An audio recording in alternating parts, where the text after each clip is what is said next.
Welcome back to Jersey Matters. I'm Larry Mendte. Much has been made about the senior flight out of New Jersey because of the taxes, but there may be some misconceptions. Here to talk about that is Gerard Papetti, CPA financial planner at U.S. Financial Services. Thank you so much for being here. I appreciate it. Thank you, Larry. One of the problems has always been the estate and the inheritance tax, along with property taxes for seniors. But I thought some of that, not the property tax, but I thought some of that was fixed with the compromise over the gas tax. Correct. I mean, when that was passed, effective in 2018, New Jersey suspended their estate tax or their death tax. So for someone who is a resident of New Jersey and passes an estate, regardless of the dollar amount, there will be no estate tax. But New Jersey still has an inheritance tax.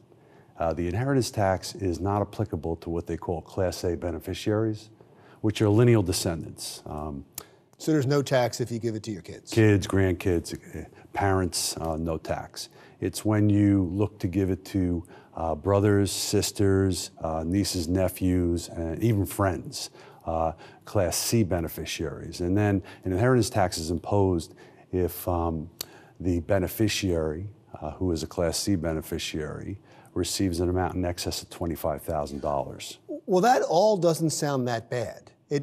How are we compared to other states? New Jersey is very comparable right now with regard to their death tax. I mean, there is the flight to Florida, just not only because of the weather, because they have a very favorable income tax as well as a death tax.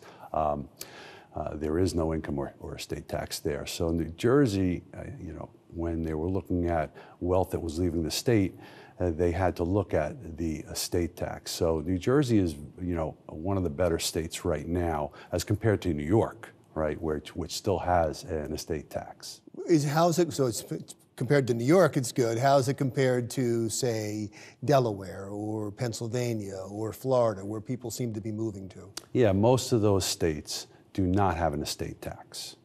There are some states that still have an estate tax and still tie it to an amount over a specified exemption.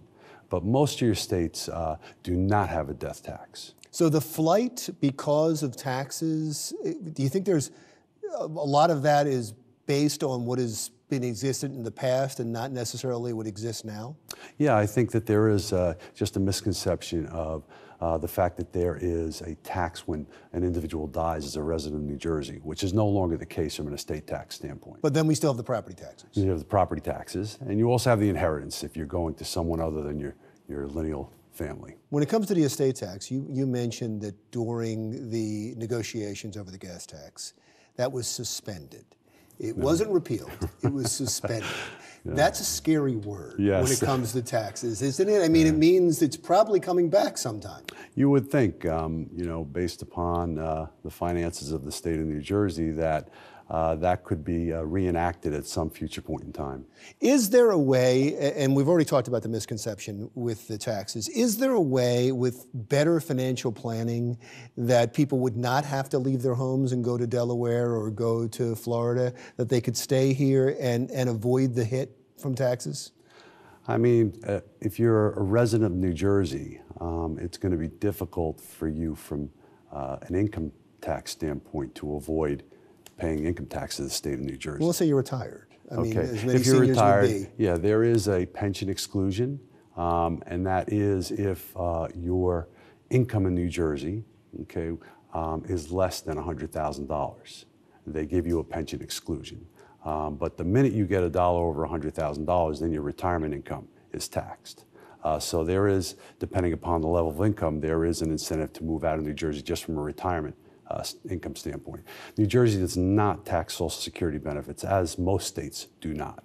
But as far as your pension, IRA distributions, if you exceed that $100,000 income level, then you will not get the exclusion. We've already talked about the misconceptions, and I'm sure the people in New Jersey and the state government are going to appreciate that you said there are some misconceptions that exist. Now let's talk about the other side of it. If you were counseling someone now, and they said that they have the ability to move, and they are retired, and they own a house here, and they said they're going to talk about going to Delaware or to Florida, would you advise that? If everything else was equal? I would say that just because of the difference, the substantial difference in the property taxes that Jersey has compared to Delaware and compared to other states, South Carolina, Florida, that it is compelling to, if they want to relocate, to make that other state their domicile. Yeah, I know that we used to do a show in Delaware, and I know that in southern Delaware, there's so many Jerseyans that have moved there, seniors that have moved there.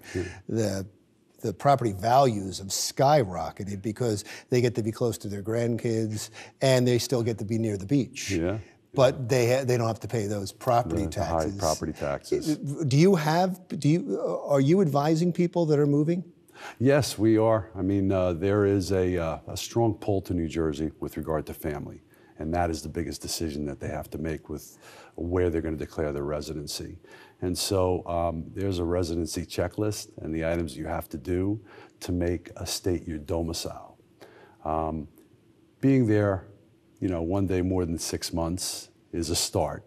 But the states look at where is your actual home? Where are your activities, your doctors, maybe a place of worship, health club. Well, you sound like you're talking about something else. You're talking about trying to claim a domicile somewhere else. I'm talking about actually moving.